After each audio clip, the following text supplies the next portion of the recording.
기도하겠습니다. 하늘에 계신 우리 아버지, 이번 학기에도 코로나로 인하여서 우리가 대면으로 모일 수는 없지만 온라인 모임으로 또 지금까지 이어져 가시니 감사드립니다. 이 시간도 함께 하나님의 말씀을 묵상하고자 하오니 저희들에게 성령께서 지혜를 더하시고 또 하나님의 말씀이 우리 마음 가운데 잘 새겨져서 우리의 신앙이 자라갈 수 있도록 인도하여 주시옵소서. 예수님 이름으로 기도드립니다. 아멘.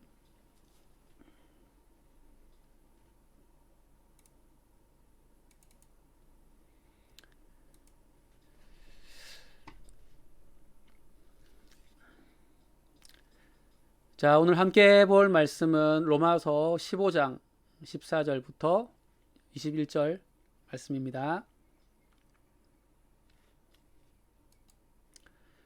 자, 제가 읽겠습니다. 내 형제들아, 너희가 스스로 선함이 가득하고 모든 지식이 차서 능히 서로 권하는 자임을 나도 확신하노라. 그러나 내가 너희로 다시 생각나게 하려고 하나님께서 내게 주신 은혜로 말미암아 더욱 담대히 대략 너희에게 썼노니 이 은혜는 곧 나로 이방인을 위하여 그리스도 예수의 일꾼이 되어 하나님의 복음의 제사장 직분을 하게 하사 이방인을 제물로 드리는 것이 성령 안에서 거룩하게 되어 받으실 만하게 하려 하심이라.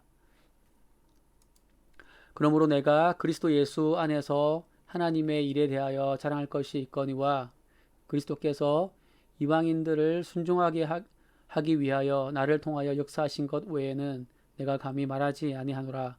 그 일은 말과 행위로 표적과 기사의 능력으로 성령의 능력으로 이루어졌으며 그리하여 내가 예루살렘으로부터 두루 행하여 일루리곤까지 그리스도의 복음을 편만하게 전하였노라. 또 내가 그리스도의 이름을 부르는 곳에는 복음을 전하지 않기를 힘썼노니 이는 남의 터 위에 건축하지 아니하려 함이라.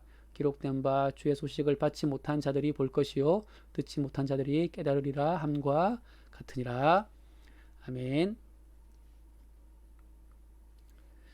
자, 로마서 15장 14절은 로마서의 이제 맺은말이 시작되는 첫 부분입니다. 그 편지 중에 마지막 인사말의 시작이라고 할 수 있죠. 자, 그래서 로마서가 처음 시작될 때처럼 로마 교회 성도들을 향한 칭찬과 또 애정을 드러내고 있습니다. 자, 1장에 나오는 첫 인사 때는 로마 교회 성도들의 그 믿음이 온 세상 가운데에 드러나서 이렇게 하나님께 그것에 대해서 감사하고 있는, 그래서 칭찬하고 있는 그런 내용이 나오는데, 마지막 인사말에서는 그 로마 교회 성도들의 선함, 그리고 그들의 그 풍성한 지식, 또 서로를 권면하고 좋은 관계를 형성한 그것들에 대해서 칭찬하면서 인사를 마무리하고 있습니다. 자, 그러나 이제 로마 교회 성도들에 대해서 칭찬했지만은 그들이 완벽한 성도였던 것은 아니죠. 세상에 완벽한 성도라는 것은 사실은 없습니다. 네. 자, 그래서 15절에 나오는 것처럼 바울은 로마 교회 성도들이 다시 생각해야 될 그 신앙의 중요한 요소들에 대해서 편지를 썼다, 이렇게 말하고 있습니다. 준성이 들어왔구나. 준성 안녕. 고맙다. 자, 물론 이 교회는 로마 교회는 이 바울이 전도해서 세운 교회는 아닙니다. 그래서 바울이 이 로마 교회 성도들하고 개인적인 친분이 있었던 것은 아닙니다. 자, 그래서 15절에 나오는 것처럼 그들에게 편지를 쓰는 일은 담대함이 필요했죠. 개인적인 친분이 없기 때문에. 왜냐하면 잘못하면 괜히 참견한다 이런 오해를 살 수도 있기 때문에 그렇죠. 그러나 바울은 이 15절에 나오는 것처럼 하나님께서 바울에게 주신 그 은혜 때문에 비록 개인적 친분은 없지만 이 로마 교회 성도들에게 편지를 쓴 겁니다. 자, 그 은혜가 무엇인지는 16절에 바로 나오는데요. 자, 하나님께서는 바울을 이방인에게 복음을 전하는 복음의 그 제사장 직분을 주셨다, 이렇게 말씀하고 있습니다. 하나님께서 그런 직분을 주셨기 때문에 바울은 로마에 있는 성도들과 비록 개인적인 친분은 없지만 그들에게 복음을 가르치기 위해서 편지를 쓴 것입니다. 그리고 로마 교회를 방문한 후에 로마의 서쪽 지역에 있는 서바나, 지금으로 치면 그 스페인 지역의 이방인들에게 복음을 전하는 일에 로마 교회도 동참시켜서 일종의 이제 후원을 받기 위해서 편지를 쓴 것이죠. 그래서 바울은 이 로마서를 마무리하면서 앞으로 자신의 사역 계획에 대해서 로마 교회 성도들에게 말하면서 도움을 요청을 합니다. 자, 그리고 이제 오늘 읽은 본문에는 안 나오지만 이어지는 본문을 보면은 이제 22절부터 나오는 본문을 보면은 바울이 이제 로마 교회를 내가 방문한 후에 그 로마의 서쪽 지역인 서바나, 아까 말했던 대로 이제 스페인 지역의 이방인들에게 복음을 전할 계획들을 말하면서 로마 교회에 동참해달라 이렇게 말하는데요. 그래서 바울은 이제 로마서를 마무리하면서 앞으로 자신의 사역 계획에 대해서 로마 교회 성도들에게 이야기를 뒤에 보면 이어서 가는 거죠. 자, 이제 그 구체적인 내용들은 22절부터 나올 거고요. 근데 일단은 오늘 읽은 본문에서는 이제 뭘 말하냐면 이 지방, 여기 이제 22절에 나오는 이 지방, 그러니까 그동안 사역해왔던 갈라디아, 로마의 동쪽인 갈라디아, 그리고 마게도냐, 뭐 아가냐, 이런 지역에 있는 이방인들 대상으로 어떻게 사역을 해왔는지, 그래서 로마교회 성도들에게 이야기하고, 내가 사역을 이렇게 해왔고, 앞으로는 이제 서바나로 가겠다, 이렇게 이야기하면서 사역에 동참해달라, 그렇게 이제 표현을 하고 있는 겁니다. 그러니까 후원을 요청하기 전에 그동안 내가 어떻게 사역해왔는지를 쭉 이야기하고 있는 거죠. 자, 우선 이제 17절부터 그동안 해왔던 사역의 내용들이 나오는데요. 첫 번째는 뭡니까? 그리스도 예수 안에서 하나님의 일에 대하여서 내가 자랑한다, 이렇게 말합니다. 그러니까 이것은 자기 자랑을 하는 것처럼 보이지만 사실은 하나님께 부름받아 하나님의 일에 쓰임받은 것을 내가 자랑스러워한다. 그동안 내가 이방인들에게 하나님께 쓰임받아서 그렇게 사역해온 것을 대해서 나는 자랑스러워한다, 이렇게 말하고 있는 겁니다. 자, 18절에 보면은 이것을 또 분명하게 알 수 있는데요. 바울은 자기 자신의 힘으로 이룬 업적을 말하지 않습니다. 어떻게 합니까? 그리스도께서 바울을 통해서 일하셔서 이방인들이 복음에 순종하게 되었다. 즉 복음을 믿고 예수님을 믿고 구원받게 되었다 라고 하면서 이 복음 사역의 주도권이 누구에게 있다? 내가 아니라 그리스도께 있다 라는 것을 강조하고 있습니다.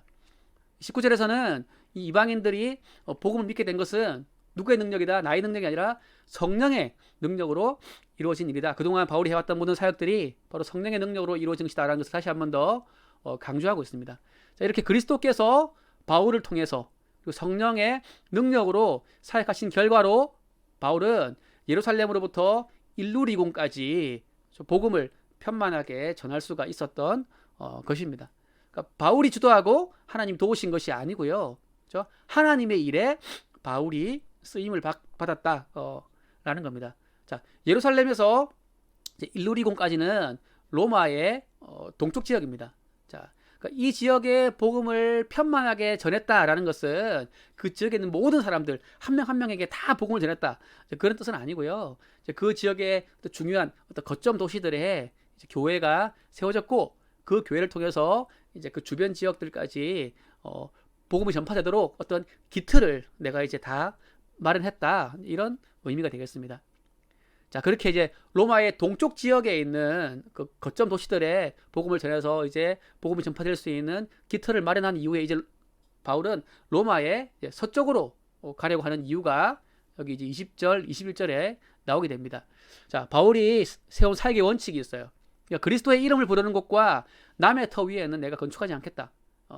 여기서 그리스도의 이름을 부른다는 것은 그리스도를 예배한다는 뜻이죠. 그러니까 바울의 선교를 통해서 교회가 이제 세워졌고 그 교회들이 그리스도를 예배하게 되는데, 비록 내가 복음 전한 것은 아니지만 누군가의 사역을 통해서 교회가 세워지고 그 다음에 어떤 그리스도를 예배하는 사람들이 이미 있는 그 교회가 있는 그곳에서는 내가 더 이상 머물지 않겠다, 사역하지 않겠다.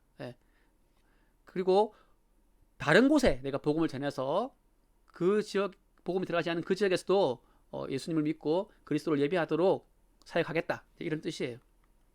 그리고 이제 남의 터 위에 건축하지 않겠다 라는 말은 이제 복음 사역자들이 없는 곳으로 가서 내가 복음을 전하겠다, 그런 뜻이에요. 그러니까 로마 동쪽은 이미 바울의 사역을 통해서 교회가 세워졌고, 그리고 그 세워진 교회에 디모데와 같은 그 복음 사역자들이 이미 있기 때문에 물론 이제 바울이 세운 거긴 하죠. 어쨌든 사역자가 이미 있기 때문에 나는 이제 더 이상 사역자가 없는 곳으로 가겠다. 그게 바로 로마의 서쪽 서바나, 지금으로 치면 스페인 지역이다, 그런 뜻이에요. 자, 물론 이 바울의 이 사역 원칙을 모든 사역자에게 적용할 수 없습니다. 이미 교회가 세워지고 사역자들이 있는 곳에도 추가적으로 사역자가 필요합니다. 그죠? 자, 그런데 바울에게는 이제 하나님께서 새로운 곳을 개척하는 사명을 주셨기 때문에 이제 그 사명을 따라서 교회가 없고 또 사역자가 없는 로마의 서쪽으로 가겠다. 그런 뜻이에요.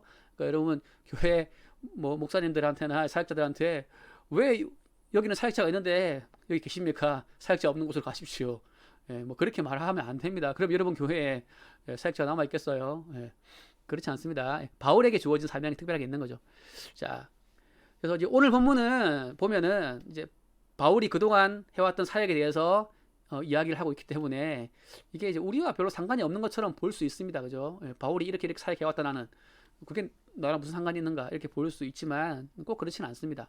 자, 16절을 보면은 바울은 자신을 뭐라 부릅니까? 복음의 제사장이다 이렇게 소개하고 있죠. 자, 그런데 바울뿐만 아니라 우리도 이 베드로전서 2장 9절에 나오는 것처럼 모두가 다 하나님으로부터 왕 같은 제사장으로 부름을 받았습니다. 그래서 그 아름다운 덕, 복음을 선포하는 그 사명을 우리 모두가 받은 거예요.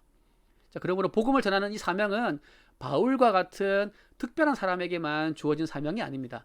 물론 뭐 모두가 바울처럼 어떤 개척 사역, 교회가 없고 사역자가 없는 곳에 가서 사역해야 된다 그런 것은 아니지만 우리가 주어진 상황 속에서 최선을 다해서 또 복음의 제사장으로서 복음을 전하는 것은 모든 성도가 가진 사명인 거죠.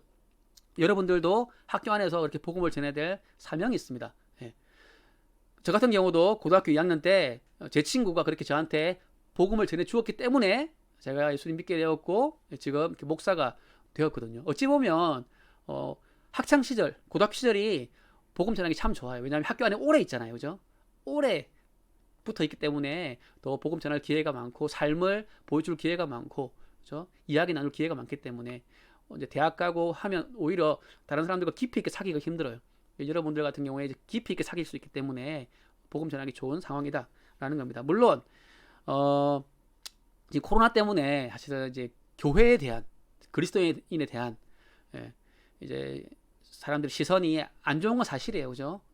또 교회가 잘못한 부분도 있고 또 억울한 부분도 있지만 어쨌든 복음에 대한 거부감이 있는 상황인 것은 분명합니다. 자, 그런데 이러한 거부감들, 복음에 대한 혹은 그리스도인에 대한 혹은 또 교회에 대한 이런 거부감이라고 하는 것은 우리 시대에만 있는 어려움은 아니에요. 여러분, 바울이 복음을 전하던 그 시대에는 뭐 상황이 좋았을까요? 그렇지 않습니다. 그때에도 복음에 대한 강한 거부감이 있었고 우상 숭배가 팽배했고 또 복음을 전하면 심지어 매를 맞거나 감옥에 갇힐 수도 있는 그런 시대 상황이었어요.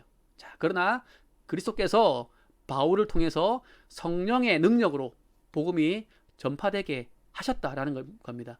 자, 그러한 은혜는 오늘날에도 동일하게 주어지고 있습니다. 우리 그걸 믿어야 돼요. 그래서 비록 상황은 어렵지만 우리 주변의 친구들에게 복음을 전하는 일들을 최선을 다해서 할 수 있길 바랍니다. 그래서 제가 제 인생에 있어서 가장 소중한 친구라고 한다면 저에게 복음을 전해준 그 친구들이 제가 평생에 가장 고마운 친구들이거든요. 영원한 생명을 그 친구들을 통해서 얻었기 때문에. 그래서 여러분들도 그 귀한 복음을 전하여서 그 한 영혼 한 영혼들을 살려내는 일에 귀하게 쓰임 받는 그러한 귀한 삶을 살 수 있기를 바랍니다.